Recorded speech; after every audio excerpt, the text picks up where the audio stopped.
Hello दोस्तों, hope आप सब अच्छे होंगे। मैं हूं शंकी भारद्वाज और आपका स्वागत करता हूं एक नई वीडियो में। और आज हम करने वाले हैं अलजेब्रा। और अलजेब्रा के अंदर जो आपकी सेकंड यूनिट है उसकी थर्ड यूनिट, ठीक है। Second unit basic number theory है आपकी और थर्ड यूनिट आपका इक्विवेलेंस रिलेशन है, ठीक है। तो डे 28 मैंने आपको बोला था कि भाई डे 28 देख लेना, और डे 28 से लेकर डे 33 तक वो सारे इंपॉर्टेंट है। फंक्शन जो है इसका पार्ट है, तो फंक्शन से भी क्वेश्चन आ सकते हैं आपके एग्जाम में। तो फंक्शन को बहुत बेहतरीन तरीके से आपको आना चाहिए। तो डे 28 से लेकर डे 33 तक जिन दोस्तों ने नहीं देखा है वो 2x की स्पीड में उनको जरूर देख लीजिएगा, फिर आगे बढ़िएगा। तो क्योंकि आपके वो सिलेबस में है, अब यहाँ पर वो चीजें मैं कुछ स्किप करने वाला हूँ, ठीक है। तो कुछ बताने वाला हूँ जो वहां नहीं बताई थी, कुछ यहाँ कराने वाला हूँ। तो फिर अगली क्लास में वो आपका जो अलजेब्रा है ये खत्म हो जाएगा। कल हम अलजेब्रा को खत्म कर देंगे, ठीक है। तो आज की जो क्लास है छोटी ले रहा हूँ क्योंकि बहुत सारे दोस्त हैं जिन्होंने अभी तक रिलेशन एंड फंक्शन नहीं देखा है, तो उसको एक बार कंप्लीट देख लो।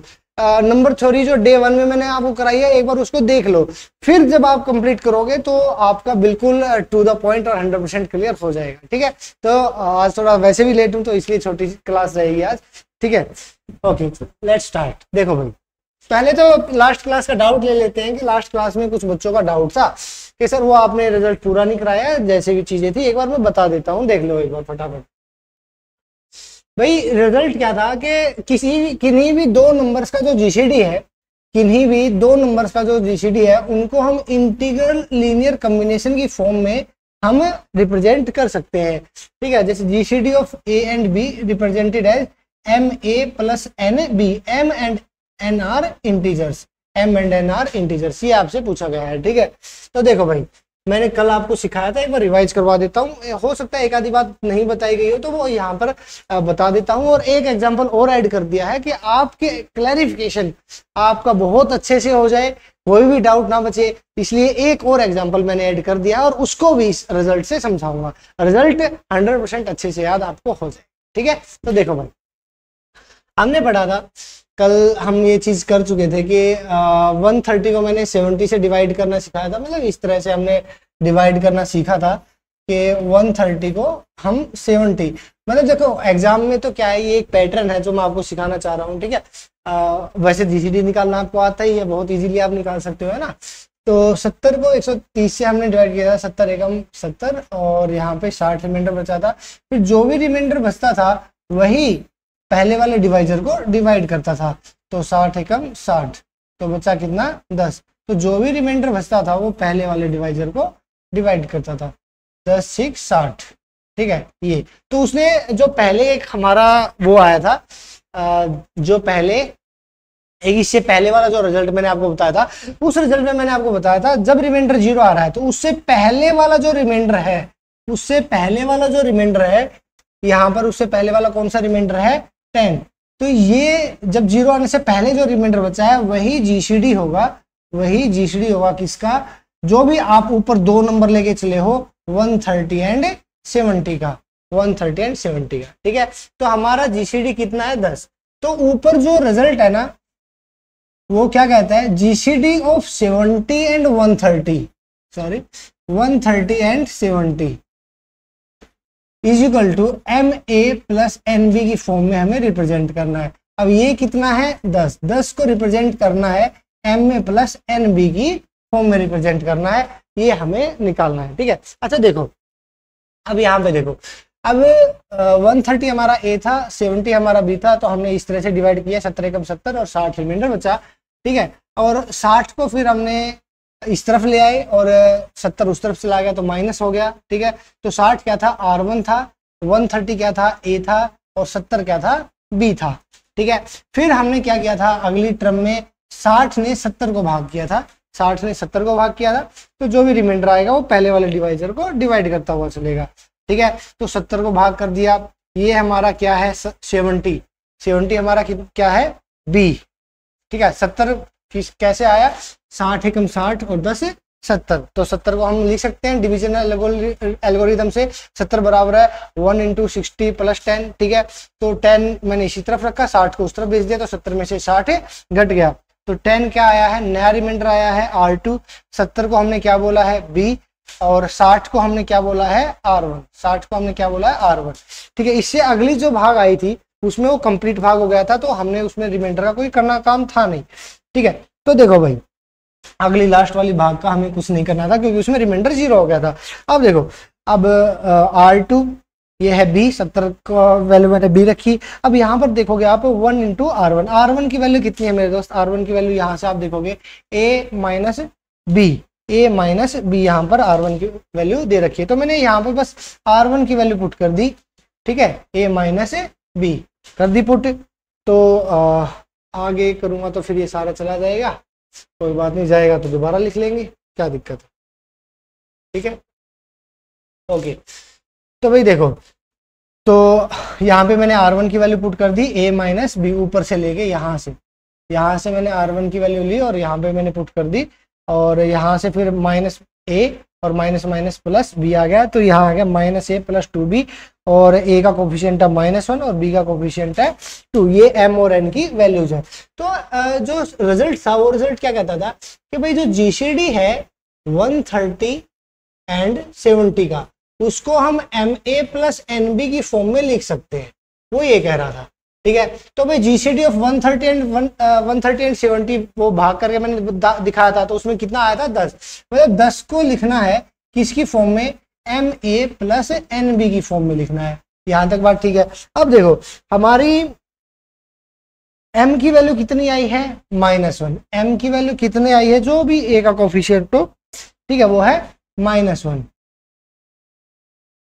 ठीक है, अब A जो हम लेके चले थे, A क्या है 130 और B क्या है 70, तो इसी की फॉर्म में लिखना है। M की वैल्यू कितना आया है? जो भी A का कोफिशिएंट है 130 का कोफिशिएंट बन जाएगा -1। ठीक है, 130 plus N into B, N क्या है? जो कि B का कोफिशिएंट है, B का कोफिशिएंट को N बोला है, तो वो कितना है 2, तो 2 गुना B का कोफिशिएंट, B क्या है 70, B क्या है भाई 70। ठीक है, सोल्व करो तो जरा एक बार, -130 जमा 70 दूनी 140, कितना आया मेरे दोस्त 10। लेफ्ट साइड में भी कितना था 10। तो यही वो रिजल्ट कह रहा था कि 2 नंबर का जो GCD है उसको लीनियर कॉम्बिनेशन की फॉर्म में लिखा जा सकता है। ठीक है, एक और एग्जांपल दे देता हूं, उससे आपको और बेहतरीन तरीके से चीजें क्लियर हो जाएंगी। देखिए पहले तो ये देख लेते हैं 130 और 56 का जो GCD है वो कितना है। 130 और 56 का GCD कितना है? देखो ये भी मैंने कल कराया था, 56 दूनी। ठीक है, तो 56 दूनी कितना 112। ठीक है, तो कितना बचा 18। ठीक है, अब जो भी आता था वो डिवाइड करने वाला है पहले वाले डिवाइजर को, तो 18 56 को डिवाइड करने वाला है, 18 थी 54, तो रिमाइंडर कितना 2। अब जो भी रिमाइंडर आएगा वो पहले वाले को डिवाइड करने वाला है, 2 निम 18, रिमाइंडर 0। तो भाई एक रिजल्ट ने हमें सिखाया था कि जैसे अगर आप ऐसे भाग कर रहे हो तो जब रिमाइंडर 0 आया तो उससे पहले वाला जो रिमाइंडर था, उससे पहले वाला हमारा रिमाइंडर कौन है? उससे पहले वाला हमारा रिमाइंडर है 2। तो इसका मतलब ये है कि जो GCD है 130 और 56 का, वो कितना है मेरे दोस्त 2 है, और उसको हमें MA प्लस NB की फॉर्म में लीनियर कॉम्बिनेशन की फॉर्म में हमें लिखना है। ठीक है, तो देखो कितना आया है 2 को लिखना है MA प्लस NB की फॉर्म में, हमें M चाहिए देखो, और हमें M इंटू A कितना है 130 है, प्लस N चाहिए, और B की वैल्यू कितनी है 56 है, हमें M और N की वैल्यू चाहिए। देखिए जरा एक बार, हम इस तरह से भाग करते हुए चले। ओके, देखो भाई 130 को डिवीजन एल्गोरिथम से 130 को भाग कैसे किया था? 56 दूनी 112 प्लस 18, 56 दूनी 112 प्लस 18, तो 130 को हमने A बोला, 56 को हमने B बोला, तो रिमाइंडर जो आया उसको R1 बोला। ठीक है, तो R1 इसी तरफ रखा, ये 2 गुना 56 उस तरफ भेज दिया, तो घट जाएगा, इस तरफ प्लस का है तो उस तरफ जाके माइनस का हो जाएगा। 130 माइनस 2 गुना 56।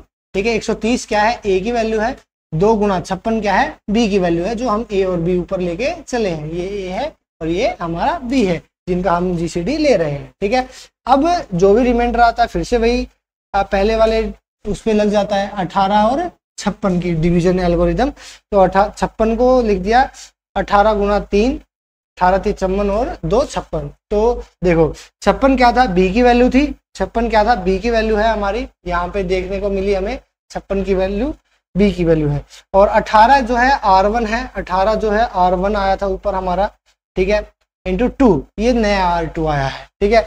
तो भाई देखो 2 को इसी तरफ रखा, 18 थी, 54 को उस तरफ भेज दिया, 2 बराबर है 56 में से 3 गुना 18 मतलब 54 हमने घटा दिया। देखो अब 2 क्या है, R2 आया है यहाँ से, ठीक है, ये B क्या है, 56 क्या है, B है, 3 गुना 18 क्या है, 18 है R1 की वैल्यू, 18 किसकी वैल्यू है, R1 की वैल्यू, वो मैंने रख दी A minus 2B, A minus 2B, ठीक है।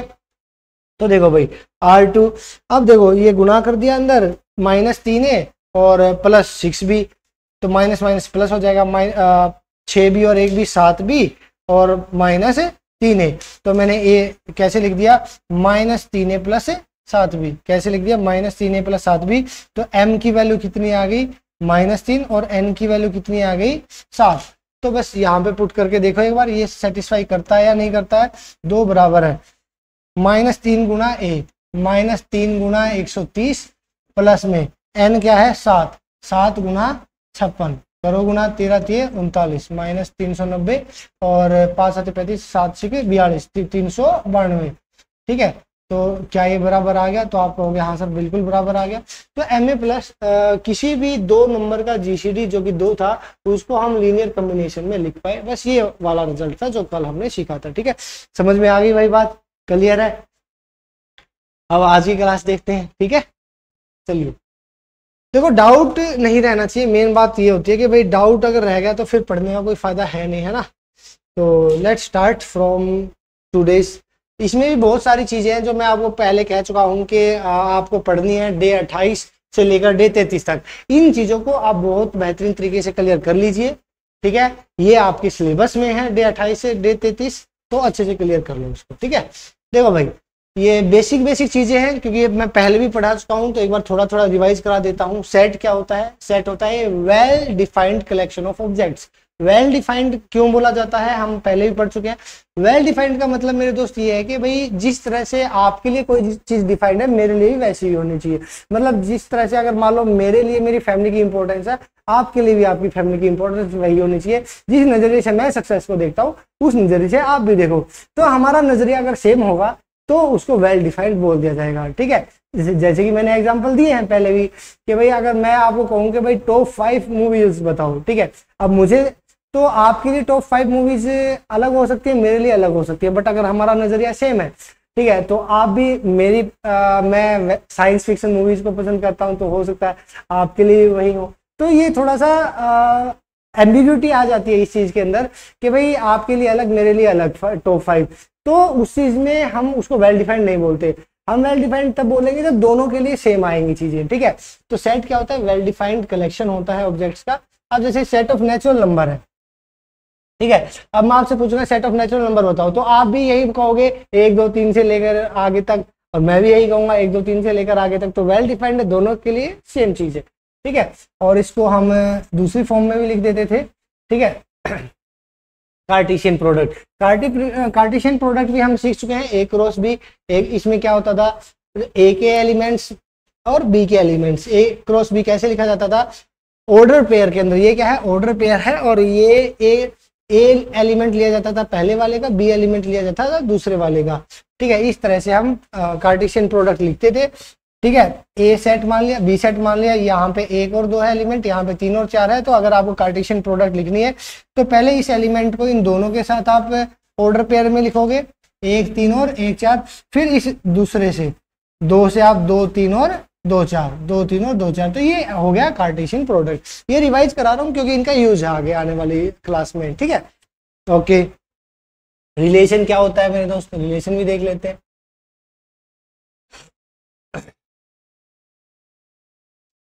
Relation from a set a to set b is subset of a cross b. देखो जो भी हमने ऊपर ए क्रॉस बी सबसेट लिया है, ठीक है, ए क्रॉस बी का हमने ए और बी सेट 2 का कार्टेशियन प्रोडक्ट निकाला, तो उसका कोई भी सबसेट आप उठा लो वो एक रिलेशन कहलाएगा। ए क्रॉस बी में आप कोई भी सबसेट उठा लो उसका, जिसमें हमने 1 3 या 1 4 लिखा है, या 2 3 या 2 4 लिखा है, या इनमें से 4 टर्मों में से 2 टर्म ले लो, या 1 टर्म ले लो, या 3 टर्म ले लो। These are all the subsets of the A cross B Cartesian product. ठीक है, तो जैसे मैंने ले लिया कि भाई सबसेट है ना ऊपर वाले का, उसके अंदर 4 एलिमेंट थे, तो उसमें से मैंने एक एलिमेंट ले लिया 1 3, तो ये भी एक रिलेशन होगा। ठीक है, अब रिलेशन को लिखते कैसे, रिलेशन को इस तरह से लिखते हैं, ऑर्डर पेयर में अगर 1 3 लिख रखा है तो इसका मतलब 1 रिलेटेड टू 3। कैसे लिखेंगे, 1 रिलेटेड टू 3 इस तरह से बोलेंगे, या फिर 1,3 बिलोंग्स टू R इस तरह से हम लिख देंगे। ठीक है, बिलोंग्स टू R रिलेशन, ये क्या है, रिलेशन है। ठीक है, number of subset of A set हम पढ़ चुके हैं, 2 की पावर n होता है नंबर ऑफ सबसेट निकालना। ठीक है, ओके, तो हम पढ़ रहे हैं रिलेशन क्या होता है, रिलेशन को किस तरह से लिखा जाता है, वो सारी चीजें बिल्कुल बेसिक बात है। जब मैंने रिलेशन पढ़ाया था तो उसमें ये बिल्कुल बेसिक डेफिनेशन नहीं बताई थी, इसलिए मैं यहाँ पे आपको ये चीज बता रहा हूँ। देखिए, ओके, बी क्या है, अब जैसे मैंने एक एग्जांपल मान लिया, कल का मैथ्स देख के बहुत रात को सोए मैच देख के, तो मैच से ही मैंने एग्जांपल लिख दिया था। देखिए, ए कोई मैंने ए मान लिया मैंने, set of playing 11 in world cup final. World cup final के अंदर जो 11 प्लेयर्स खेल रहे थे, मैंने मान लिया उनको ए के अंदर मैंने सेट में मान लिया। फंक्शन को रिलेशन को समझाऊंगा बहुत बेहतरीन तरीके से।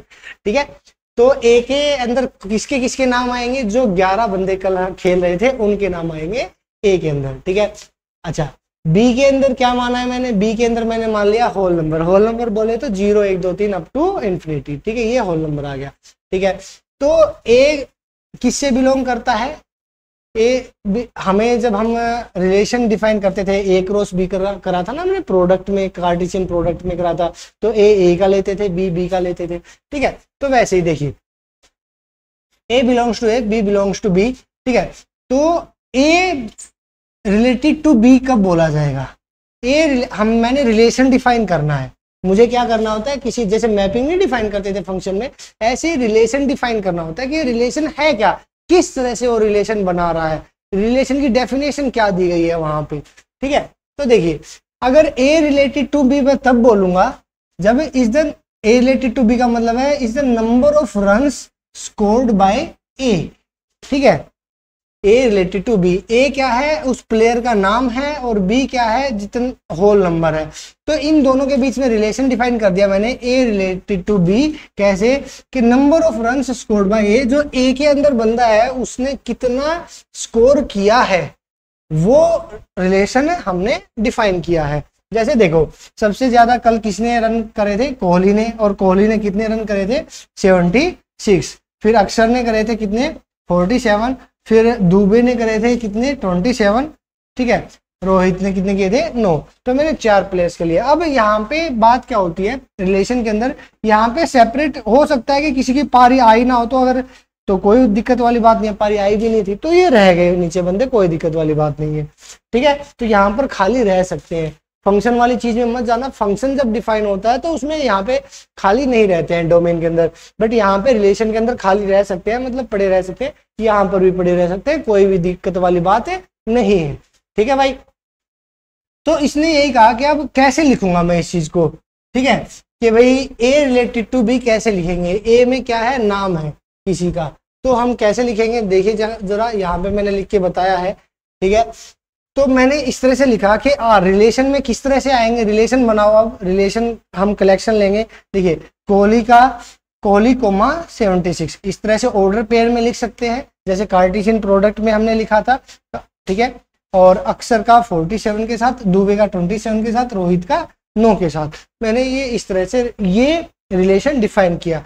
ठीक है, लिख कैसे सकता हूँ, ए रिलेटेड टू बी, तो मतलब Kohli related to 76, Kohli related to 76, इस तरह से हम लिख सकते हैं।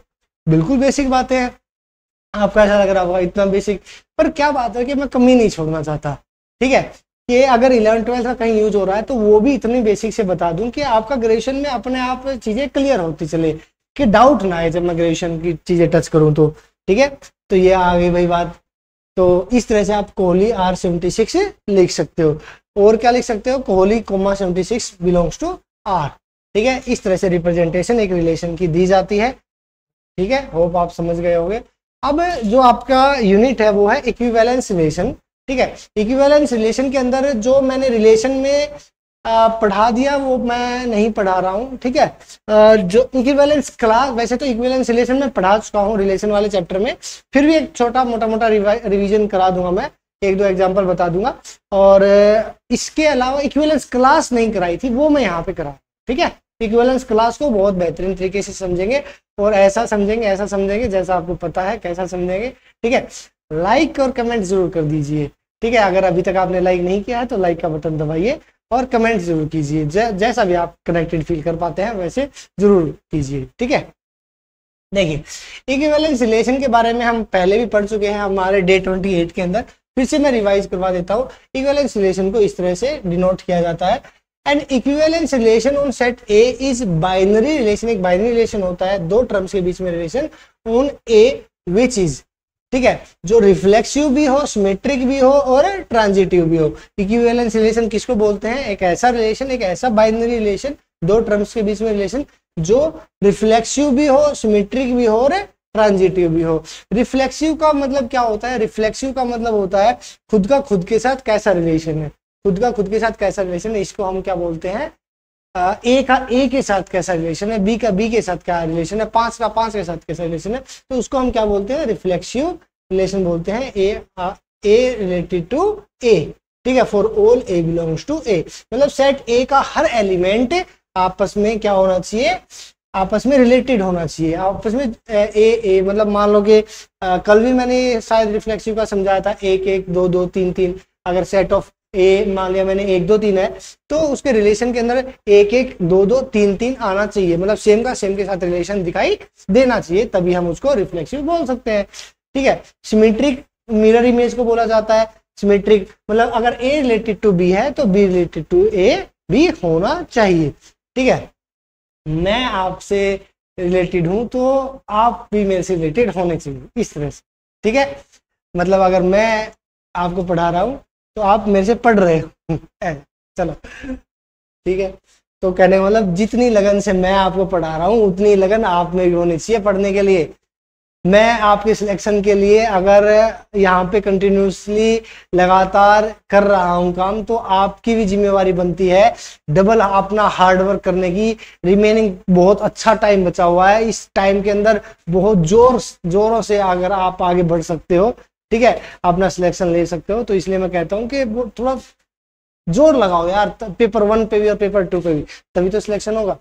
ट्रांजिटिव का मतलब यही होता है कि जैसे मान लो मैं यहाँ से दिल्ली गया और फिर दिल्ली से मनाली गया, ठीक है, तो मैं यहाँ से डायरेक्ट पहुंचा तो मनाली ही हूँ, इसको बोला जाता है ट्रांजिटिव, ठीक है, ट्रांजिशन।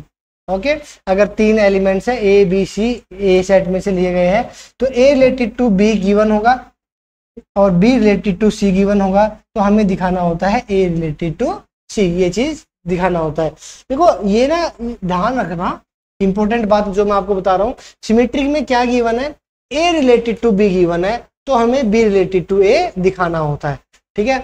इसमें क्या गिवन है? A related to B, B related to C, इन दोनों ये ऐसे रिलेशन मानने पड़ेंगे जो कि प्रूव होंगे, और उससे हम इस तीसरे को फाइंड आउट करेंगे। एग्जाम्पल जब दूंगा तो सारी चीज समझ जाओगे आप। देखो अब नॉर्मल से एग्जांपल मैंने लिए हैं, बेसिक एग्जांपल्स। ए क्या है? सेट ऑफ ऑल लाइंस मैंने लिया है, हर एक तरह की लाइन है सेट ए के अंदर, और हम बात कर रहे हैं रिलेशन मैंने डिफाइन किया है L1 L2 और such that L1 parallel to L2, ठीक है। अगर L1 L2 के बीच में रिलेशन है, इसका मतलब क्या है? L1 L2 के पैरेलल है, L1 L2 belongs to A, ठीक है। तो ए मैंने मान लिया है, ये तो दूसरा एग्जांपल आ गया। तो बस आपको ये बताना है इट इज इक्विवेलेंस रिलेशन और नॉट, ये सिमेट्रिक, ट्रांजिटिव और रिफ्लेक्सिव है या नहीं है, ठीक है। तो पहला क्या था? रिफ्लेक्सिव होता है। रिफ्लेक्सिव का मतलब क्या है? एक लाइन ए का ए के साथ रिलेशन होना चाहिए, मतलब एक लाइन का उसके साथ उसी के साथ में रिलेशन होना चाहिए। L1 का L1 के साथ रिलेशन होना चाहिए, मतलब एक लाइन खुद के पैरेलल होती है तो आप कह सकते हो कि भाई हाँ ये रिफ्लेक्सिव है। दूसरी बात होती है कि अगर ए रिलेटेड टू बी है तो बी रिलेटेड टू ए होना चाहिए, मतलब अगर एक लाइन दूसरे के पैरेलल है, ठीक है, तो दूसरी लाइन भी पहले के पैरेलल होगी। तो बिल्कुल सिंपल सी बात है, तो ये सिमेट्रिक भी है। तीसरी बात कहती है कि ट्रांजिटिव के एक लाइन दूसरी लाइन से पैरेलल है और दूसरी लाइन तीसरी लाइन से पैरेलल है, तो पहली और तीसरी भी आपस में पैरेलल होंगी, ये भी होगी ट्रांजिटिविटी। तो ये तीनों इक्विवेलेंस रिलेशन बना देता है, कोई दिक्कत वाली बात नहीं है। Next one is what, set of natural number, example ले लिया मैंने, ठीक है। और ए और बी को रिलेशन कैसे माना है, a is equal to b के इक्वल माना है, ठीक है। A B belongs to r, मतलब देखो वो ए बी लिए हैं मैंने, ठीक है, नेचुरल नंबर में से जो आपस में बराबर है, मतलब एक एक के बराबर है, दो दो के बराबर है, तीन तीन के बराबर है, इस तरह के एग्जांपल मैंने लिए हैं। तो ये भी एक इक्विवेलेंस रिलेशन बनाता है, ठीक है। और ये कल मैंने आपको सिखाया भी था, ठीक है। उसमें मैंने आपको एग्जांपल दिया था पार्शियल ऑर्डर के अंदर, ये एग्जांपल मैंने आपको दिया था, रिलेशन डिफाइन किया था binary operation less than equal to, तो उसमें मैंने एंटी सिमेट्रिक दिखाया था, क्योंकि ये सिमेट्रिक नहीं होता है, ठीक है। सिमेट्रिक क्यों नहीं होता है, जैसे कि सिमेट्रिक इसलिए नहीं होता कि भाई a less than equal to B है, तो b less than equal to a हो, जरूरी तो बात नहीं है ना, सबके लिए होना चाहिए। अब जैसे b less than equal to a, अब जैसे मान लो कि भाई 3 छोटा है बराबर है 4 के, तो 4 छोटा है बराबर है 3 के, ऐसा तो पॉसिबल नहीं है ना, ठीक है, हमेशा। तो इसलिए ये सिमेट्रिक नहीं होता है, a रिलेटेड टू b है तो b रिलेटेड टू a नहीं है, इसलिए ये सिमेट्रिक नहीं होता। कल एंटी सिमेट्रिक था वो, ठीक है, वो क्या था, एंटी सिमेट्रिक हम पढ़ रहे थे।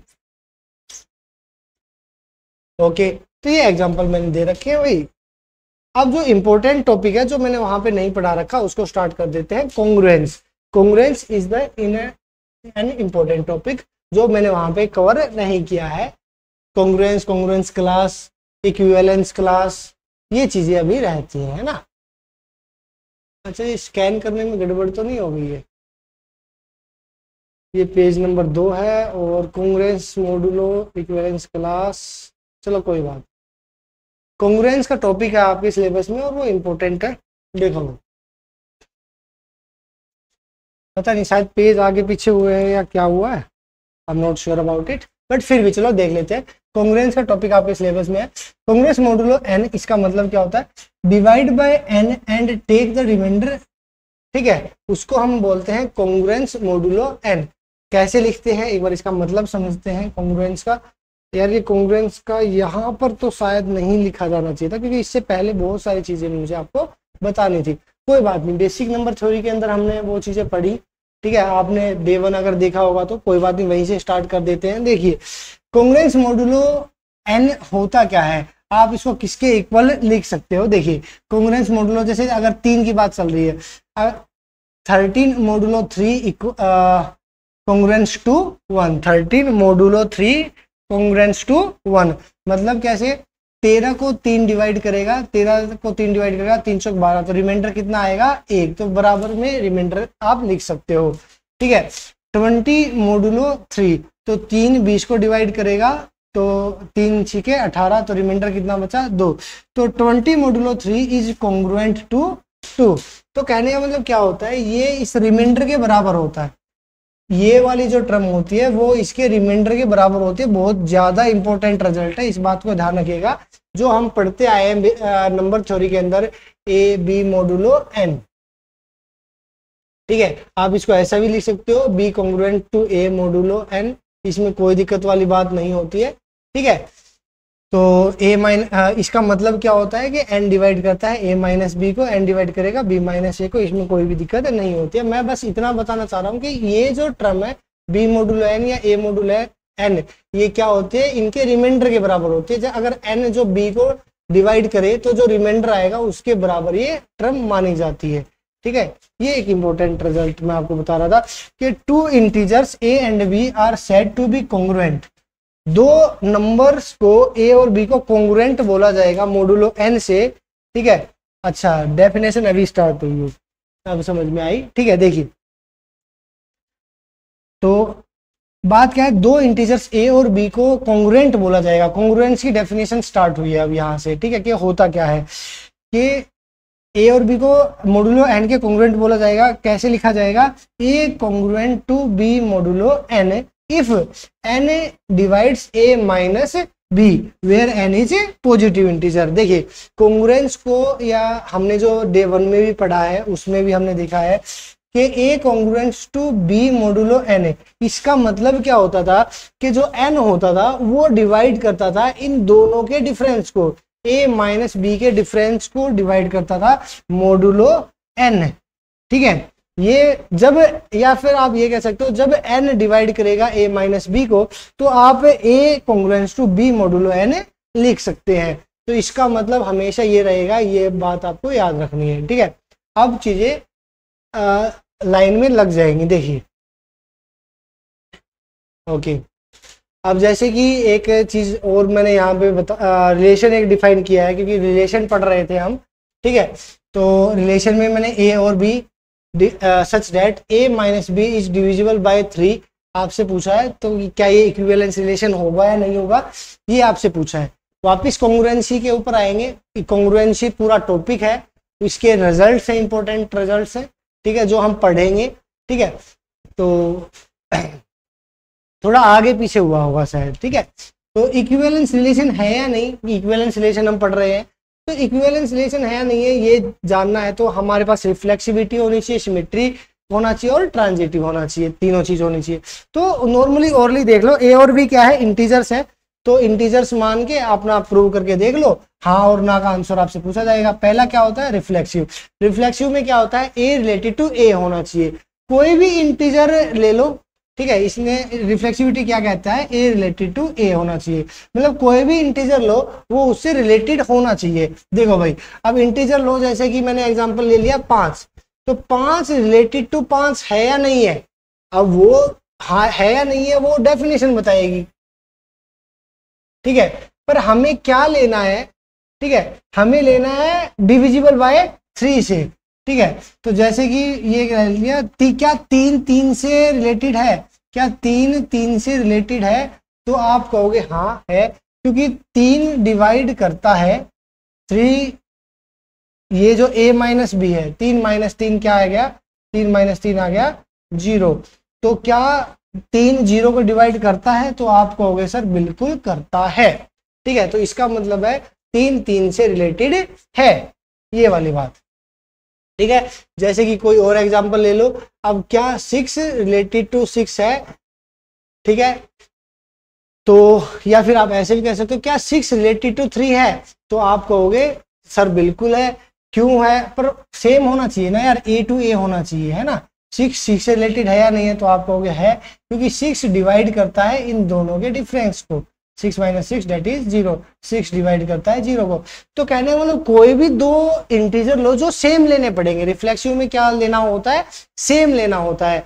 ए का ए से रिलेशन हम देखते हैं, तो ए का ए से रिलेशन, 2 का 2 से, 3 का 3 से, 4 का 4 से, 5 का 5 से।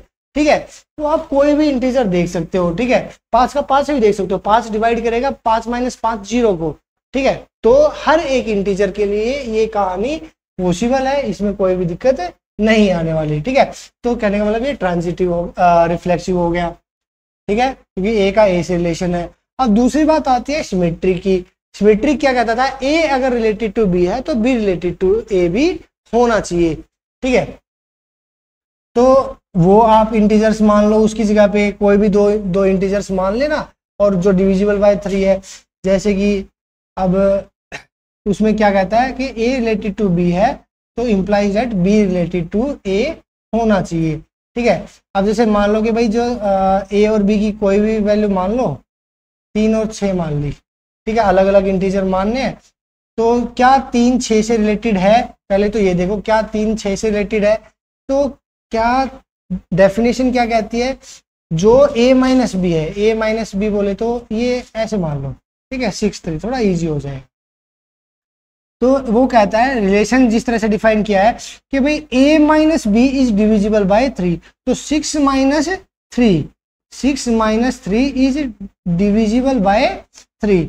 तो क्या ये बात सच है, क्या 6 माइनस 3 बोले तो 3 क्या 3 से डिविजिबल है, तो आप कहोगे हाँ डिविजिबल है, तो आप कह दोगे ए रिलेटेड टू बी है। ये हमें लेना था, ऐसे नंबर लेने हैं जो आपस में रिलेटेड हो। अब ऐसे मत ले लेना कि 5 रिलेटेड टू 3, ठीक है, ये नहीं लेना है। मैंने आपको ऊपर सिखाया था, ऊपर क्या सिखाया था कि ए रिलेटेड टू बी गिवन है और हमें दिखाना होता है बी रिलेटेड टू ए। तो मतलब ए और बी की वैल्यू वो लेके चलनी है जो इस रिलेशन को डिफाइन कर रही है। 5 और 3 आप नहीं लेके जाओगे। ठीक है, क्लियर है। अब जैसे अभी जो एग्जाम्पल दिया था मैंने 6 और 3 का, तो अब आपको दिखाना है कि 3 रिलेटेड टू 6 है या नहीं है। 3 रिलेटेड टू 6 का मतलब क्या होगा कि क्या उसने क्या कहा कि 3 से डिविजिबल होगा a माइनस बी। बोले तो पहले वाले में से दूसरा घटाना है -3। क्या 3 -3 को डिवाइड करता है? तो आप कहोगे सर बिल्कुल करता है, 3 -3 को डिवाइड करता है। तो इसका मतलब बी रिलेटेड टू ए हो गया। ठीक है, 6 रिलेटेड टू 3 है तो 3 रिलेटेड टू भी 6 है। बोलो भाई समझ में आया, क्लियर है या नहीं है? ठीक है, चीजें बस कहने का मतलब रिलेशन किस तरह से डिफाइन किया गया है, ये चीजें हमें देखनी होती है कि रिलेशन किस तरह से डिफाइन किया गया है। ठीक है, तो भाई ओके। और तीसरा क्या है? तीसरा आपका है ट्रांजिटिव। ठीक है, ट्रांजिटिव देख लो। अब ट्रांजिटिव ने कहा था कि 2 चीजें लेके चलोगे, ए रिलेटेड टू बी लेके चलोगे और बी रिलेटेड टू सी लेके चलोगे, पर दिखाना होगा ए रिलेटेड टू सी। ये ट्रांजिटिव ने कहा था। ठीक है, ओके, एग्जांपल ले लो ए बी सी के कोई भी। ठीक है, अब ए को मान लिया मैंने 3, बी को मान लिया 6 और सी को मान लिया 12। सी को मान लिया मैंने 12। ठीक है, या उल्टा मान लो, ए को मान लिया 12, बी को मान लिया 6 और सी को मान लिया 3। अब देखो क्यों मान रहा हूं मैं, यही नंबर क्यों मान रहा हूं? क्योंकि मुझे ऐसे नंबर चाहिए ना। ये तो प्रूव्ड है कि भाई ऐसे नंबर लेना ए और बी जो 3 से डिविजिबल है। ठीक है, ऐसे नंबर मुझे चाहिए जो 3 से डिविजिबल है ए और बी, क्योंकि ये रिलेशन ने बोला है। तो हमें ये तो उसने कहा है कि ये तो ऐसे नंबर लेके चलोगे जो है, तो मुझे फिर ऐसे नंबर लेके चलने पड़ेंगे कि देखो ए रिलेटेड टू बी है। इसका मतलब क्या है मेरे दोस्त? इसका मतलब है ए रिलेटेड टू बी। क्या 12 रिलेटेड है 6 के? तो इसका मतलब क्या होगा कि जो 3 से डिविजिबल होना चाहिए। रिलेशन किस तरह से डिफाइन है कि 3 डिवाइड करेगा a माइनस बी को, 12 में से 6 गया 6 को, तो आपका आंसर आ गया हाँ भाई a रिलेटेड टू b है। तो हमने जो एग्जांपल a और b की वैल्यू ली है वो सही ली है। अगर यहाँ पे आप 5 लिख लोगे तो भाई 12 में से 5 गया 7, तो 3 तो 7 को डिवाइड नहीं कर रहा, इसका मतलब आप यहाँ b की वैल्यू 7 नहीं ले सकते। हमें a और b की वैल्यू वही लेनी है जो रिलेशन को डिफाइन कर पा रही हो, क्योंकि ये 2 रिलेशन हमें डिफाइन करके दिए गए हैं। अब बी और सी की वैल्यू भी ऐसी लेनी है जो इसको रिलेशन को डिफाइन कर पाए, सपोर्ट कर पाए। तो देखो क्या 6 रिलेटेड टू 3 है, तो आप कहोगे कि 3 से डिविजिबल होना चाहिए इन दोनों का डिफरेंस। 6 माइनस 3 का 3, तो 3 3 को डिवाइड करता है, तो आप कहोगे हाँ सर बिल्कुल करता है।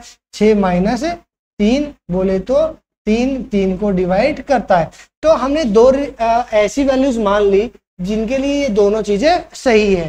तो अब हमें प्रूव करना है कि ए रिलेटेड टू सी, बोले तो 12 जो है वो रिलेटेड है सी के, बोले तो 3 के, ये प्रूव करना है। तो भाई रिलेशन किस तरह से डिफाइन है? रिलेशन इस तरह से डिफाइन है कि 3 डिवाइड करेगा ए माइनस बी को, 12 में से 3 गया 9, तो क्या 3 9 को डिवाइड करता है? तो आप कहोगे हाँ करता है। तो इसका मतलब देखो तीनों चीजें प्रूव हो गई। कॉन्ग्रुएंस मॉड्यूलो के अंदर तीनों चीजें हमने प्रूव कर दी कि भाई ये रिफ्लेक्सिव भी है, ये सिमेट्रिक भी है, ये ट्रांजिटिव भी है। तो ये क्या हो जाएगा? कॉन्ग्रुएंस मॉड्यूलो इक्विवेलेंस रिलेशन कहलाएगा। ठीक है, चीजें क्लियर है। अब पढ़ेंगे इक्विवेलेंस क्लास के बारे में। देखो अगर जैसे मैंने हमेशा आपको बोला है, अगर कोई भी डाउट आता है मेरे दोस्त तो उस डाउट को कमेंट कीजिए। अगली क्लास में, जैसे आज मैंने लास्ट क्लास का डाउट ले लिया है, तो ऐसे ही अगली क्लास में फिर मैं ले लूंगा आपका डाउट। ठीक है, अगर कोई भी डाउट आता है, चीजें समझ नहीं आती है, तो या तो रिपीट करके देख लो, समझ में आ जाएंगी। जो मैं मुंह से बोल रहा हूँ उसको ध्यान से सुनोगे तो। और अगर ऐसा नहीं है, समझ नहीं आया, तो कमेंट जरूर कीजिए, अगली क्लास में आपका डाउट क्लियर जरूर हो जाएगा। ठीक है, अब बात करते हैं इक्विवेलेंस क्लास के बारे में। बहुत इंपॉर्टेंट टॉपिक है, क्योंकि मैंने पहले ये नहीं पढ़ाया था, इसलिए यहाँ पढ़ाना इक्विवेलेंस क्लास जरूरी है। देखिए तो हम क्या है, एक सेट मान के चलते हैं और एक रिलेशन मान के चलते हैं, ठीक है। तो हम उसको फिर इक्विवेलेंस रिलेशन दिखाते हैं। देखिए, मैं कोई भी एक ए सेट मान के चला के all people residing in all the same state and union territory, तो मैंने ए के अंदर किसका ए के सेट है और सेट किसका कलेक्शन है कि वो ऐसे बंदों का जो सेम स्टेट में रहते हैं। मतलब जैसे अगर आप हरियाणा में रहते हैं तो हम वो बंदे हैं जो सेम स्टेट में रहते हैं। मैं भी हरियाणा में रहता हूँ, आप भी हरियाणा में रहते हो। मान लो आप यूपी में रहते हो, ठीक है, और आपका दोस्त भी यूपी में रहता है, तो आप भी इस कलेक्शन में आ जाओगे, ठीक है। मतलब इसने क्या कहा, all people residing in the same state, या फिर आप ऐसे कह सकते हो इंडिया, यहाँ पे इंडिया कह सकते हो कि इंडिया, हमने एक कलेक्शन ले लिया, ठीक है। मैंने एक सेट का कलेक्शन लिया जो पूरे इंडिया में था, ठीक है। इंडिया कर लेना भाई इसको, ठीक है।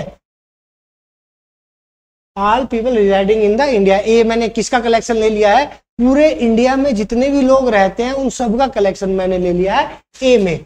अच्छा, रिलेशन क्या डिफाइन किया है, रिलेशन डिफाइन किया है दो आदमियों के बीच में, ए और बी के बीच में, जो रहते हैं सेम स्टेट के बीच में, सेम स्टेट के बीच में रहते हैं या यूनियन टेरिटरी में रहते हैं, तो इस तरह से रिलेशन डिफाइन किया गया है। तो हमें ये देखना है पहले तो, ये जो रिलेशन मैंने डिफाइन किया है क्या ये इक्विवेलेंस रिलेशन है। जब ये इक्विवेलेंस रिलेशन अगर होगा तो मैं फिर इक्विवेलेंस क्लास निकाल पाऊंगा। मतलब इक्विवेलेंस रिलेशन होना जरूरी है किसी भी रिलेशन का, तभी वो इक्विवेलेंस क्लास हम लोग निकाल पाएंगे।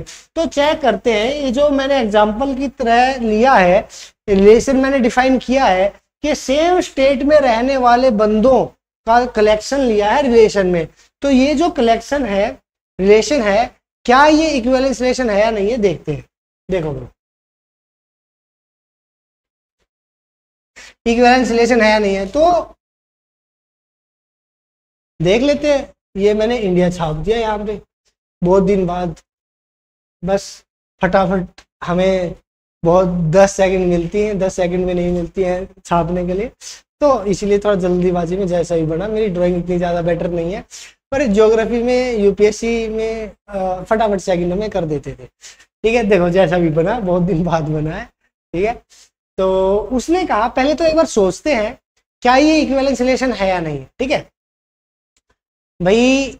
रिलेशन में उसने कहा कि जैसे मान लो कोई बंदा हरियाणा में रह रहा है, ये हरियाणा है, ठीक है। मान लो ये ज़्यादा बड़ा हो गया हरियाणा, ये हरियाणा है, ठीक है। मान लो ये राजस्थान, ठीक है, ओके।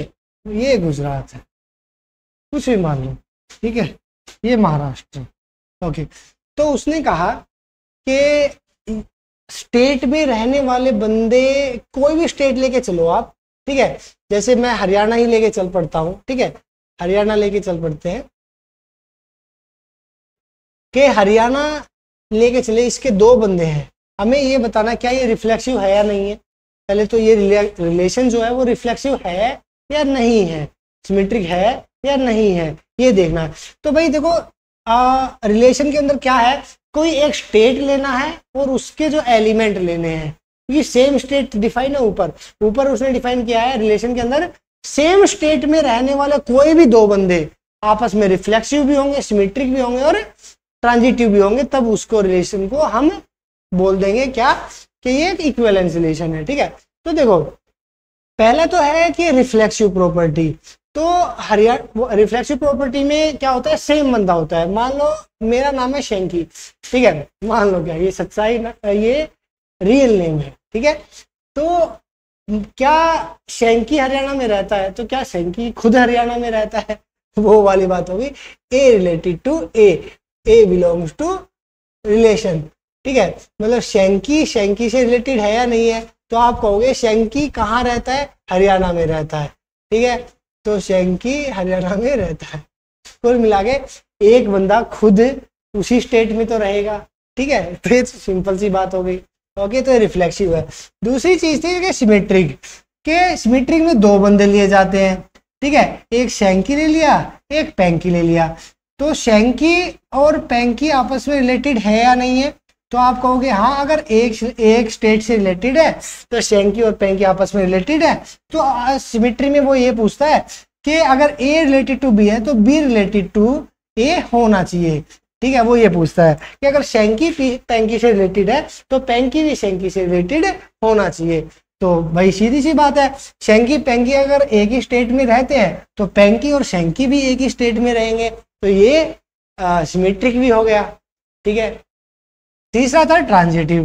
ठीक है, तो मान लो कि 3 बंदे लेने हैं। ट्रांजिटिव में क्या लेने होते हैं? 3 बंदे लेने होते हैं।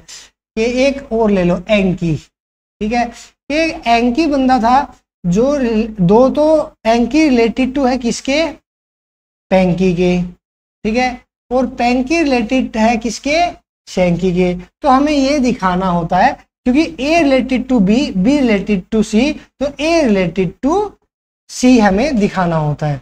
ठीक है, तो ये देखो भाई, एंकी रिलेटेड टू पी, इसका मतलब क्या है? एंकी और पेंकी एक स्टेट में रहते हैं। ठीक है, पेंकी रिलेटेड टू शेंकी, मतलब पेंकी और शेंकी भी एक स्टेट में रहते हैं। इसका मतलब एंकी पेंकी शेंकी तीनों ही एक स्टेट में रहते हैं। सिंपल सी बात। तो कहने का मतलब क्या है, ये जो मैंने रिलेशन डिफाइन किया है ये एक इक्विवेलेंस रिलेशन है, क्योंकि ये ट्रांजिटिव भी है, सिमेट्रिक भी है और रिफ्लेक्सिव भी है। ठीक है, तो भाई इक्विवेलेंस रिलेशन हो गया। अब इक्विवेलेंस रिलेशन है तो इसकी इक्विवेलेंस क्लास हमें देखनी है। देखिए, मैंने बिल्कुल बेसिक भाषा में यहाँ पे लिख दिया। देखो, सभी अलग अलग स्टेट और यूनियन टेरिटरी में रहने वाले लोग खुद से रिलेटेड होते हैं, जो रिफ्लेक्सिव नहीं मैंने बताया था। ठीक है, हरियाणा में जो रहते हैं वो खुद से रिफ्लेक्सिव होंगे, गुजरात में जो रहते हैं वो खुद से रिफ्लेक्सिव होंगे, महाराष्ट्र में जो रहते हैं वो खुद से आपस में रिफ्लेक्सिव होंगे, ये रिलेटेड होंगे। कहने का मतलब सिमेट्रिक भी होंगे, क्योंकि रिलेशन है ना। तो क्योंकि सेम स्टेट के अंदर डिफाइंड है, मतलब हरियाणा के अंदर जितने भी लोग हैं वो आपस में हर एक बंदा आपस से में रिलेटेड है। गुजरात में जो रहते हैं वो हर एक आदमी गुजराती आपस में रिलेटेड है। ठीक है, पर ये नहीं हो सकता कि हरियाणा वाला गुजराती से रिलेटेड हो, ऐसा नहीं है भाई। क्योंकि रिलेशन किस तरह से डिफाइन किया गया है? सेम स्टेट में डिफाइन किया गया है। सेम स्टेट में डिफाइन किया गया है, मतलब हर एक स्टेट में जो बंदे हैं वो आपस में रिलेटेड है। ठीक है, महाराष्ट्र में जो बंदे होंगे वो आपस में रिलेटेड होंगे। ठीक है, ओके, दूर नहीं जा रहे यार, अपने पास की बात कर लेते हैं, यूपी की बात कर लेते हैं। मतलब यूपी के बंदे जितने भी हैं वो आपस में रिलेटेड है। ठीक है, कैसे ना कैसे तो रिलेटेड है। ओके, तो ये वाली बात होगी। दूसरी बात क्या है? सभी अलग अलग स्टेट यूनियन टेरिटरी में रहने वाले लोग खुद से रिलेटेड है, अलग अलग, यहाँ के यहाँ से, यहाँ के यहाँ से, यहाँ के यहाँ से। ठीक है, दूसरी इंपॉर्टेंट बात मैंने कहा, इन्हीं स्टेट और यूनियन टेरिटरीज को हम क्या बोलते हैं? इक्विवेलेंस क्लास बोलते हैं। देखिए, अब ये एक क्लास बन गई हरियाणा वालों की जो आपस में रिलेटेड है, कलेक्शन बन गया। गुजरात वालों का खुद का कलेक्शन है, यूपी वालों का खुद का कलेक्शन है, महाराष्ट्र वालों का खुद का कलेक्शन है, नॉर्थ ईस्ट वालों का खुद का अपना अपना कलेक्शन है। मतलब हर एक स्टेट का ना खुद के कलेक्शन है। इसमें हरियाणा की जनसंख्या कलेक्शन हो जाएगा, इसमें गुजरात की जनसंख्या का कलेक्शन हो जाएगा, यहाँ पे राजस्थान की जनसंख्या का कलेक्शन हो जाएगा, इसमें राजस्थान के हर एक बंदा आपस में रिलेटेड होगा। ठीक है, तो ये अलग अलग स्टेट के जो बंदे हैं वो खुद से रिलेटेड है। तो हर ये सारी की सारी क्या बन गई? क्लास बन गई। जितने भी स्टेट है, यूनियन टेरिटरी है, सारी की सारी इक्विवेलेंस क्लास बन गई, जो ए सेट के अंदर ही है। वो सारे स्टेट इंडिया के अंदर ही है, ये सारे के सारे है ना। ए से तो बाहर नहीं जा सकते हम। ठीक है, ए से हम बाहर नहीं जा सकते। ए के अंदर मैंने किसको माना है? इंडिया के सारे लोगों को। उन्हीं लोगों को अलग अलग क्लास के अंदर डिफाइन कर दिया। ये हरियाणा वाले, ये दिल्ली वाले, ये यूपी वाले, ये राजस्थान वाले, इस तरह से अलग अलग मैंने डिफाइन कर दिया। इसी को बोला जाता है क्लास, इक्विवेलेंस क्लास। ठीक है, ओके। फिर तीसरी बात मैंने क्या लिखी है? हरियाणा, दिल्ली और राजस्थान, यूपी, टीसी। ठीक है, ओके। आगे इंपॉर्टेंट बात मैंने क्या लिखी है आगे, क्योंकि लिख लेता हूँ, क्योंकि कई बार ये होता है कि बहुत जरूरी होता है, कोई चीज हम मिस आउट कर देते हैं इसलिए। तो इक्विवेलेंस क्लास मतलब वो सारे एलिमेंट्स का कलेक्शन है जो आपस में रिलेटेड है, आपस में रिलेटेड होने वाले। जैसे हरियाणा वाले आपस में रिलेटेड है, राजस्थान वाले आपस में रिलेटेड है, ये इसका शैंकी इसके पैंकी से रिलेशन नहीं रख सकता, ठीक है, रिलेटेड नहीं है। हालांकि देखो मेरा तो आप सबके साथ रिलेशन है, ठीक है, आप सब जुड़े हो, ठीक है, पर वो क्वेश्चन की बात चल रही है यहाँ पे कि यहाँ पे यही बोला है इक्विवेलेंस क्लास का मतलब क्या है, ऐसे सारे एलिमेंट्स का कलेक्शन है जो खुद से आपस में रिलेटेड है, ये आपस में रिलेटेड है, ये आपस में रिलेटेड है, तो इनका कलेक्शन जो होगा वो इक्विवेलेंस क्लास कहलाएगा, ठीक है। अब राजस्थान का जो पर्सन है वो हरियाणा से रिलेटेड नहीं है, ठीक है, क्योंकि राजस्थान का राजस्थान वालों से रिलेटेड है, सेम स्टेट में रिलेशन डिफाइन था, दूसरे स्टेट में रिलेशन डिफाइन नहीं था। जैसे कि वो नहीं कहते शादी कर लेते हैं कि भाई एक स्टेट का उसी में शादी करेगा, पर हालांकि ऐसा है नहीं, हरियाणा वाले बिहार में भी कर लेते, ठीक है, और कहीं से कर लेते। ज्यादा मजाक कर रहा हूँ, कोई सीरियस नहीं लेना, कहीं से भी कर लेते हैं। अब हरियाणा वाले दिल्ली भी, दिल्ली वाले तो हरियाणा में नहीं आते, चलो जो भी है। तो वैसे अच्छी चीज है नहीं शादी, देखिए, तो अब ऐसे कमेंट नहीं आनी चाहिए जो बहुत पहले आती है, ठीक है, शादी वाली। ओके भाई, अच्छा किस तरह से डिफाइन किया जाता है इक्विवेलेंस रिलेशन को, इस तरह से डिफाइन किया जाता है, if this denotes an equivalence relation on a set A, ठीक है, द इक्विवेलेंस क्लास क्या कहलाएगी, an element A belongs to is the set. देखो इक्विवेलेंस क्लास को कैसे डिनोट किया जाता है, ए बार से या इस तरह से भी, जीसीडी ऑफ ए से भी, ग्रेटेस्ट फंक्शन क्या बोलते हैं इसको, ठीक है, इस तरह से भी हम इसको डिनोट कर सकते हैं, ग्रेटेस्ट इंटीजर फंक्शन है ना, उसी का साइन है, इस तरह से डिनोट कर देते हैं, और एक बार से भी हम इसको डिनोट कर देते हैं, ठीक है। तो भाई कि क्या होगा इसके अंदर, वो एक्स, ए में से वो एक्स लिए हैं, ए में से वो एक्स लिए हैं जो आपस में रिलेटेड है, जो आपस में रिलेटेड है वो हमने लिए हैं, कहने वाला एक सेट, एक स्टेट का उसी स्टेट के बंदों से, इसी तरह से हमने लिए हैं। तो इक्विवेलेंस क्लास समझ में आई भाई, जैसे कि एग्जांपल से समझा देता हूं, जैसे दिल्ली का बार निकालना है, ए बार बोले तो दिल्ली का बार, दिल्ली एक स्टेट यूनियन टेरिटरी है, तो इसका बार निकालना है, तो इसमें कौन से एलिमेंट आएंगे, ए में क्या था, ए में तो सारे इंडिया के पीपल थे, पर उस इंडिया के पीपल में से वो पीपल आएंगे, वो आदमी आएंगे जो दिल्ली से रिलेटेड है, जो दिल्ली से रिलेटेड है, मतलब दिल्ली की जनसंख्या दिल्ली से रिलेटेड है। तो इस तरह से हमें इक्विवेलेंस क्लास को डिफाइन किया गया है, ठीक है भाई, इक्विवेलेंस क्लास समझ में आई।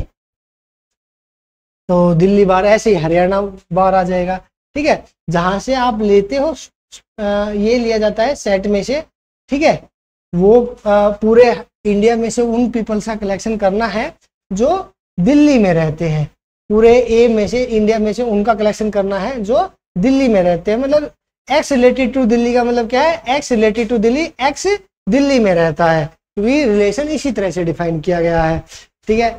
रिलेटेड रिलेटेड बहुत ऐसा हो सकता है, दिमाग हैवी हो रहा, पर ध्यान से समझोगे, थोड़ा टाइम लेके समझोगे तो बहुत अच्छे से समझ जाओगे, ठीक है।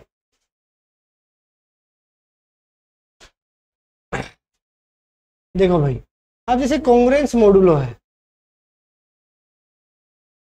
कॉन्ग्रुएंस मॉडुलो 3 जो ऊपर मैंने आपको डिफाइन किया था, कॉन्ग्रुएंस मॉडुलो 3 का, उसका एक रिलेशन मैंने ऊपर आपको डिफाइन किया था, ठीक है, a minus b is divisible by 3 for all a B belongs to z. मैंने प्रूव भी किया था कि भाई ये एक इक्विवेलेंस रिलेशन है।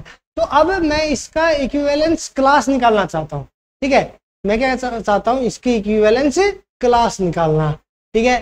तो भाई देखो, कोई भी नंबर अगर 3 से डिविजिबल है तो उसके रिमाइंडर कितने होंगे, या तो उसका रिमाइंडर 0 होगा, या 1 होगा, या 2 होगा, यही इसकी इक्विवेलेंस क्लास है, सिर्फ 3, ठीक है। क्योंकि अगर 3 रिमाइंडर जाएगा तो 0 के इक्वल, 4 हुआ तो 1 के इक्वल, 5 हुआ तो 2 रिमाइंडर के इक्वल, रिपीटेशन चलनी स्टार्ट हो जाती है, ठीक है। तो इसकी कितनी इक्विवेलेंस क्लास बनी, इसकी 3 इक्विवेलेंस क्लास बनी। तो अच्छा, रिमाइंडर की वजह से तो 0 बार, 1 का बार और 2 का बार, ठीक है।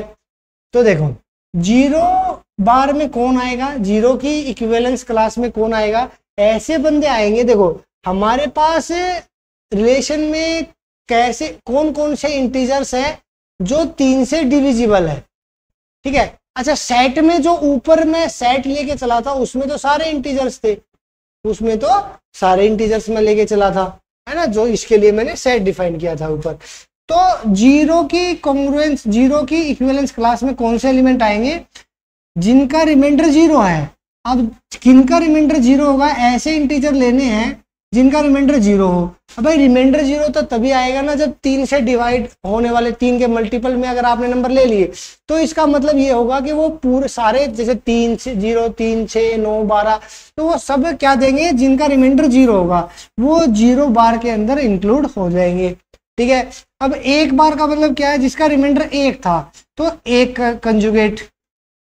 ठीक है, तो एक की इक्विवेलेंस क्लास हमें निकालनी है, तो एक जिनका रिमाइंडर 1 आ रहा है उनको सबका कलेक्शन यहाँ पे आ जाएगा 3 के प्लस 1, बोले तो 1 4, जब इसमें 0 पुट करोगे तो 1 आएगा, 2 पुट करोगे तो 4, 3 पुट करोगे तो 7, इस तरह से चीजें चलेंगी। ठीक है, 3 में 4 1 7।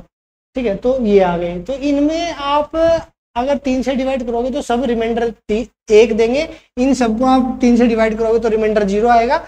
और इसी तरह से 2 की इक्विवेलेंस क्लास का मतलब ये है कि जिसमें ऐसे एलिमेंट्स का कलेक्शन जिसमें 2 रिमाइंडर आ रहा हो सब में, तो 3 के प्लस 2, तो इसमें 0 1 2 पुट करते जाओ इंटीजर से लेके, तो इस तरह से गिनती बनती जाएगी। ठीक है, तो 3 हमारी इक्विवेलेंस क्लास बन गई भाई। ये एक इक्विवेलेंस रिलेशन था, 3 इसकी इक्विवेलेंस क्लास हमने बना दी, 0 3 6 9। ठीक है, आप जब इनका आप जोड़ोगे, ठीक है, तो सारे नंबर आ जाएंगे आपके। आपको ऐसा लग रहा है कि कोई नंबर नहीं आएगा, 0 1 2 3 4 5 6 7 8 9 10 11 12 13 14, इस तरह से आपके सारे एलिमेंट्स कवर हो जाएंगे इंटीजर्स के इसमें। ठीक है, लगभग। ओके, तो क्या इक्विवेलेंस क्लास आपस में बराबर होती हैं? ये 0 की इक्विवेलेंस क्लास है, ये 1 की इक्विवेलेंस क्लास है, ये 2 की इक्विवेलेंस क्लास है। इनमें कभी भी कुछ भी कॉमन नहीं है। देखिए, इनमें कोई कॉमन दिख रहा है, इनमें कोई कॉमन दिख रहा है, आपस में किसी में भी कोई भी कॉमन नहीं होता। ठीक है, तो इसका मतलब ये है कि ये आपस में रिलेटेड होते ही नहीं है। ठीक है, मतलब 0 1 से 1 2 से, या ये आपस में रिलेटेड नहीं होते हैं। यहाँ पे मैंने लिख दिया है 0 की इक्विवेलेंस क्लास 1 की इक्विवेलेंस क्लास से रिलेटेड नहीं है, कुछ भी कॉमन नहीं है भाई इनमें। ठीक है, ओके, तो आप करके भी देख सकते हो। कोई एग्जांपल ले लो, एक 0 वाले में से ले लो, जैसे मैंने ले लिया 6, एक 1 वाले में से ले लो, जैसे मैंने ले लिया 7। तो बताओ क्या 6 रिलेटेड टू 7 है? क्या 6 रिलेटेड टू 7 है? तो देखो रिलेटेड है या नहीं है ये देखने के लिए रिलेशन देखना है हमें, किस तरह से डिफाइन है। तो रिलेशन इस तरह से डिफाइन है कि 3 डिवाइड करेगा a माइनस बी को, a related to b, a minus b को, बोले तो -1, 6 माइनस 7 बोले तो -1। तो क्या 3 माइनस 1 के, मतलब कोई भी नंबर आप ले सकते हो। ठीक है, डिवाइड करेगा तो आप कहोगे नहीं करेगा। अब जैसे यहाँ पे कोई दूसरा नंबर मान लो 8 मान लो, ठीक है, तो 6 माइनस 8 -2, 6 माइनस 8 -2, क्या 3 -2 को डिवाइड करता है? नहीं। तो कहने का मतलब एक इक्विवेलेंस क्लास दूसरी इक्विवेलेंस क्लास से रिलेटेड नहीं होती है। इसका कोई भी एलिमेंट इनके किसी भी एलिमेंट से आपस में रिलेटेड नहीं होगा। इसका भी इससे नहीं होगा, इसका इससे, इसका इससे, या इसका इससे भी नहीं होगा। करके देख लो कोई भी, जैसे कि कोई एग्जांपल ले लो कि 7, तो कोई भी ले लो, ऐसा नहीं है कि 8 ही लेना जरूरी है, कोई भी मर्जी ले लो। 7 और 11 ले लिए मैंने, 11 और 7 के ए रिलेटेड टू बी चेक करना है, 11 और 7 के क्या 11 7 से रिलेटेड है? क्या 11 7 से रिलेटेड है? तो ये कह रहा है, डेफिनेशन कह रहा है रिलेशन की कि 3 डिवाइड करेगा a माइनस बी को, 11 में से 7 गया 4, तो 3 डिवाइड नहीं कर रहा है 4 को, तो इसका मतलब 7 11 से रिलेटेड नहीं है। तो याद रखिएगा कोई भी इक्विवेलेंस क्लास आपस में रिलेटेड नहीं होती है। ठीक है, ओके। और इम्पोर्टेंट बात क्या देखने को मिली आपने कि 0 की इक्विवेलेंस क्लास में 0 है, 1 की इक्विवेलेंस क्लास में 1 है, 2 की इक्विवेलेंस क्लास में 2 है। मतलब ए हमेशा ए की इक्विवेलेंस क्लास में रहेगा।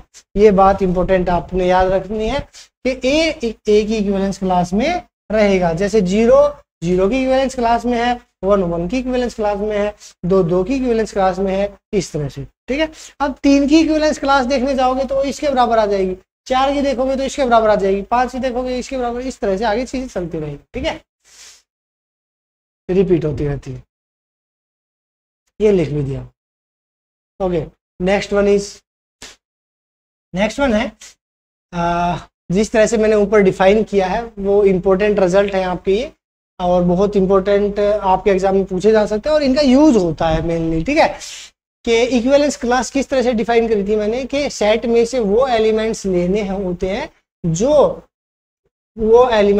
हैं जो ए से रिलेटेड होते हैं। ठीक है, अगर वाई से लोगे तो वाई और ए में रिलेटेड होना चाहिए, जो ऊपर मैंने आपको समझाया था, दिल्ली का एग्जांपल भी लिया था कि इंडिया में से वो बंदे लेने हैं जो दिल्ली से एक्स रिलेटेड टू दिल्ली था, कि जो दिल्ली से रिलेटेड हो।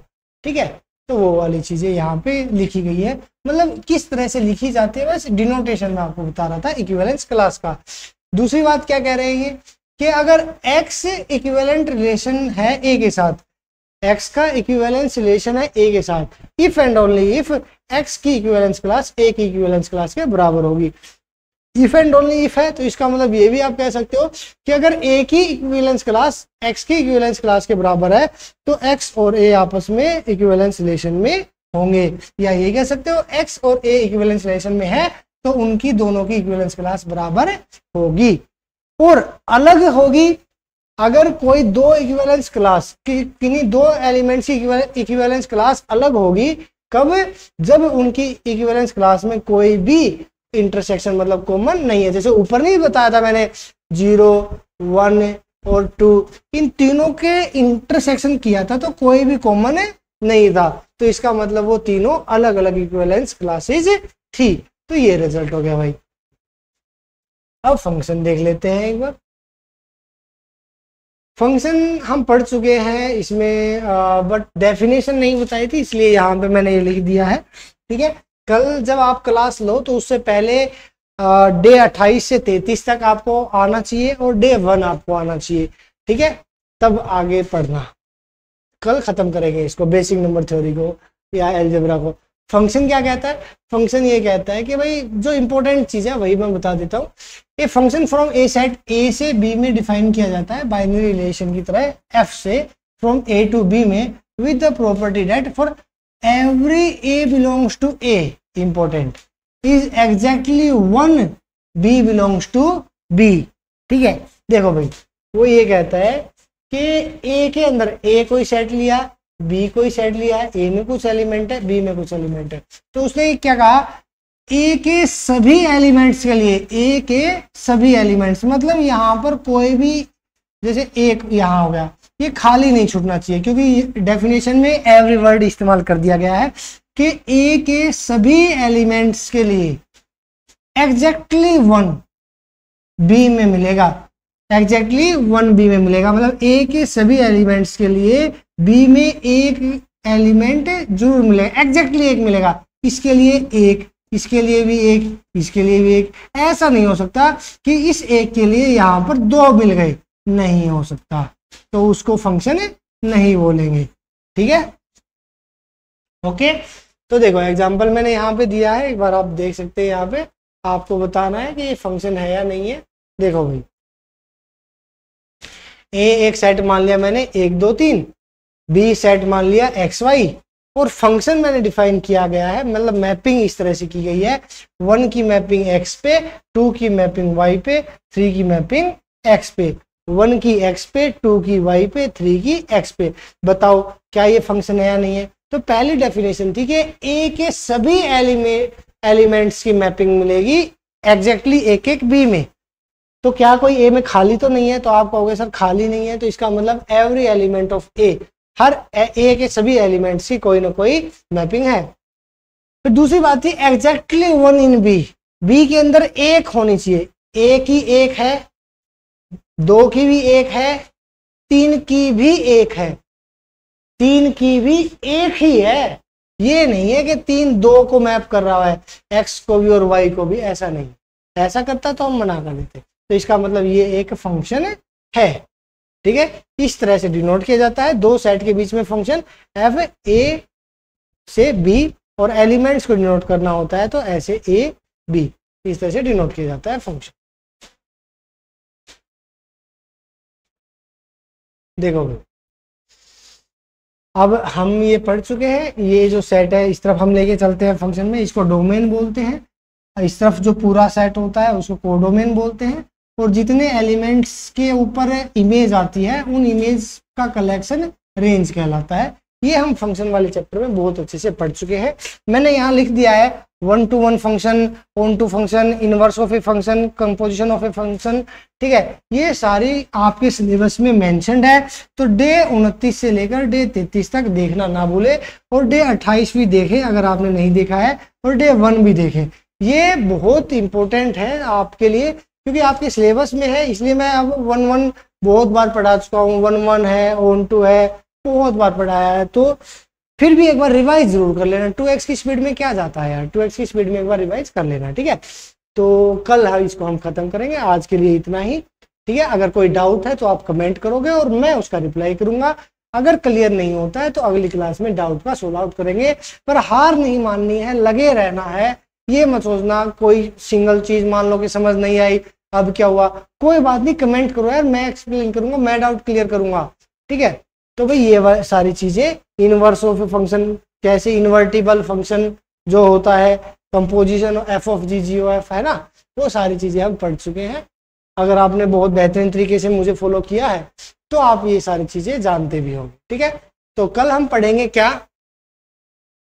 कॉन्जुगेस, कॉन्ग्रुएंस पढ़ेंगे। आज कॉन्ग्रुएंस की बीच में गलती से एक चीज आ गई थी, ये कॉन्ग्रुएंस की, और इस कॉन्ग्रुएंस मॉडुलो को हम आगे पढ़ेंगे बहुत अच्छे से। ठीक है, ओके, बस यही, तब तक के लिए आप अपने परिवार का ख्याल रखिए, पार्ट 1 पे ध्यान रखिए, और पार्ट 2 मैं आपकी करा ही रहा हूँ। पहले ऐसा होता था कि मैं ये सोचता था कि भाई आपको भी बहुत मेहनत करनी है, अब मैंने ये सोचा है कि मैं आपके लिए ज़्यादा मेहनत करूँगा, आपके लिए थोड़ी रख दूंगा। ठीक है, पहले मैं ये नहीं कहता था कि भाई अब कुछ मैं करा रहा हूँ कुछ आप करो, किताबों से मैंने जो PDF प्रोवाइड करी है। अब मैंने ये सोचा है कि मैं कोई टॉपिक छोड़ने ही नहीं वाला, मैं हर एक टॉपिक लेके चलने वाला हूँ, कोई सिंगल टॉपिक छोड़ूंगा नहीं, तो मैक्सिमम कवर करा दूंगा 90% हर एक टॉपिक में से। ठीक है, तो भाई इतना ही है, जो बताऊं इसको करते रहना, रिवाइज करते रहना। कल आपसे फिर से मुलाकात होगी, तब तक के लिए बाय बाय, टेक केयर, अपना और अपने परिवार का ख्याल रखिए। जय हिंद।